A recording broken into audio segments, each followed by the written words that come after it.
Hey everyone, a little bit of a different video from what I normally upload, but with the recent removal of monster AP damage add-ons, I've received a ton of questions as to what I'll be running for Succession Musa. With the monster AP removal, it seems that we now have additional room for special attack damage for our skill add-ons, and when looking at the patch notes from July 24th, you'll be receiving extra monster AP for each additional AP after 310, and as a result, certain sub-weapons will now grant even more monster AP.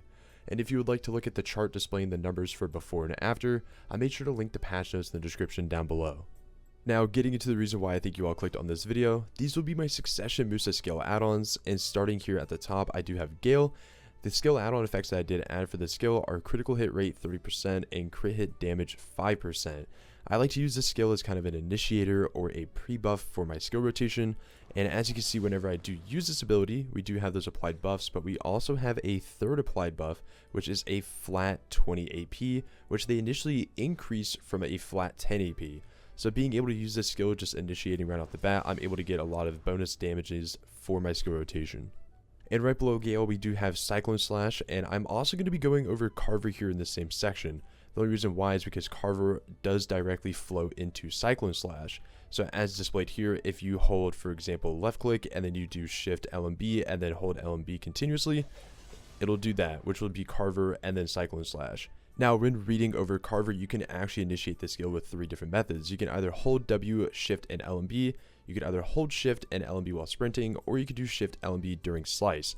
And an interesting fact is you can actually animation cancel the slice in order to initiate Carver. So if I were to do this, like you just saw, I was able to animation cancel the slice, do Carver, and then Cyclone Slash.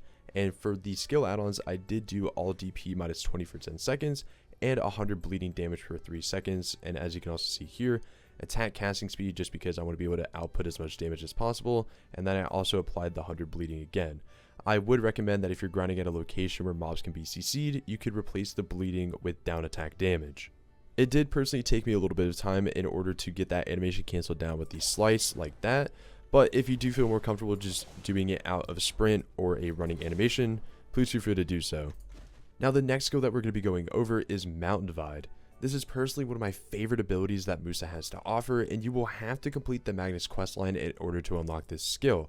I went ahead and added the plus 20 DP simply because Suck Musa is a squishy class, and I also added the 10% movement speed just to help you get from pack to pack a little bit quicker. Now, just so that you're all aware, Mountain Divide does have a slow start animation, just like so. This is also something that you're unable to break out of, but Mountain Divide does have certain skills that you're able to flow into, which will allow you to skip that initial startup animation. An example of this is if I were to start with the ability Gail, I can immediately use Mountain Divide right after, which would skip the animation like so. There are a handful of other abilities I can weave into Mountain Divide that'll completely skip that animation, which saves a good chunk of time during your grind hour. And if you're interested as to all the abilities that you can weave into Mountain Divide, please leave a comment down below and I can go over that in a future video. And continuing working our way down, the next skill that I have is going to be Blooming. This is going to be one of your bread and butter abilities, and as for the skill add-on effects, I do have back attack damage plus 5%, just because you're able to get so much more damage out of this with the applied back attack damage, and also I have another 5% crit hit damage just because it's more damage, which overall will help with your hour. Now, Blooming has received a lot of damage changes over the years, but is still an ability to prioritize in your combo. I would recommend to try your best to position yourself behind the mobs at all times, not only to reduce the amount of damage taken, but also to utilize the additional back attack damage. And lastly, for my PvE add-ons, I have Rising Storm with 30% critical hit rate and all DP minus 20 for 10 seconds. The reason for these is that this is one of, if not our largest AoE ability, so being able to get that minus 20 DP on as many mobs as possible is a big help, and then I just threw the crit rate on there for additional damage. And something that's worth noting, you are able to spam this ability over and over, which is what I would recommend if you're grinding at a low AP spot on a seasonal character. It is literally just 2 keys being your shift and Q, and it does have a decent AoE. And lastly, these will be my skill add-ons that I'll be using for PvP. I will warn you though, I don't have nearly as much confidence in myself when it comes to PvP in this game as I do for PvE, but I felt I should at least include these just so that you have a general idea. I currently don't participate in any PvP unless it's Arena of Solaire, as that's the only PvP I can find fun in, so these skill add-ons may be moved around a bit depending on if you're partaking in large or small scale.